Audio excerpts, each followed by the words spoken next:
Today we're going to talk about the 5 stages of value maturity. The first step in exit planning is to identify the value of your company. It's said that most business owners, up to 80 to 90% of their business, of the value of their net worth is locked in their companies. And that's a pretty substantial amount of any person's net worth.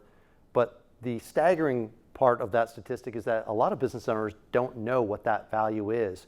And so identifying that value is literally the first step. And there's a couple different ways you can do that.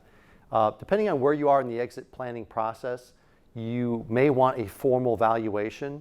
Now, there is a cost to that, but it's well worth it if you're looking for a valuation that would hold up in court, or a valuation that you may need to provide to the IRS, or if you're just looking to sell your company within the next few years. Again, you want to know what the value of the company is worth, and that's well worth the cost.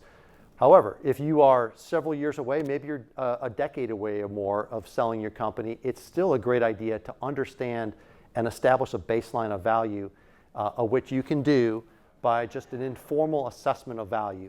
So step 1, identify the value of the current company asset. Step 2, once you know what that baseline value is, you want to protect it. A lot of times business owners don't think about the risk that are involved with running a company. And they're busy working in their companies, but it's really important to think about some of the main risks that business owners can be subject to. And just to name a few, premature death, premature disability, divorce. Business owners can have disagreements and go their separate ways. And also there's just disruption. We don't have to look much further back than COVID in 2020 to know that an interruption to a company can have a negative impact on an organization and can literally shut it down. And so making sure there's insurances in place to protect that. Step 3 is to build value. Now there's a couple different ways you can do that. You can do that through increasing the profitability of your company. You know, there are a lot of financial systems built around tracking the financials of the company itself, but also and that would be referred to as the tangible of the business.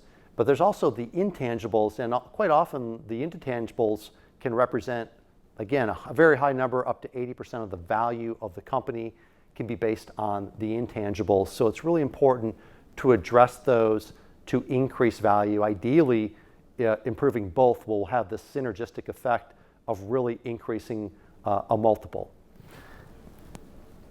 The harvest step is where a lot of times the M&A advisors, the investment bankers come into the equation, and there are many different types of strategies for exiting businesses. To generally categorize them into 2 would be an internal sale, so that could be selling to key management, it could be an intergenerational transfer, it could be selling to the employees in the form of an employee stock option plan. And that would be, there are certain reasons why you may want to go that direction, but there are also is the external sale option, and that could be selling to a strategic buyer. It could be selling to a financial buyer, just another maybe organization or individual that is buying companies and runs them and as a financial return on investment. And again, depending on your purpose and what you're trying to get out of the exit plan is going to help to really dictate which of those strategies works best. And the value, the multiple on that you get from the company will change based on that strategy as well. And the last step is manage. So this last step is once you have actually realized or liquidated whatever that exit strategy looks like for you, is to make sure that you can take and convert that business asset into sustainable retirement income. And there are many advisors that will want to and will make a case for managing those assets, but that's a really important part to make sure that that's done thoughtfully and that that income can be predictable and sustainable over time. So to conclude, really the 5 stages of value maturity is important to know what your company is worth, unlock that value that might be locked up in the company, protect what you've already built in making sure that if there is a surprising situation, that it doesn't have a catastrophic impact on your company. Do the most that you can to build the value of the company. In fact, really exit planning done right is two paths. One is the personal financial planning and the life after business sale planning, and the other is the business. And ideally, you're going down both of those paths simultaneously at the same time.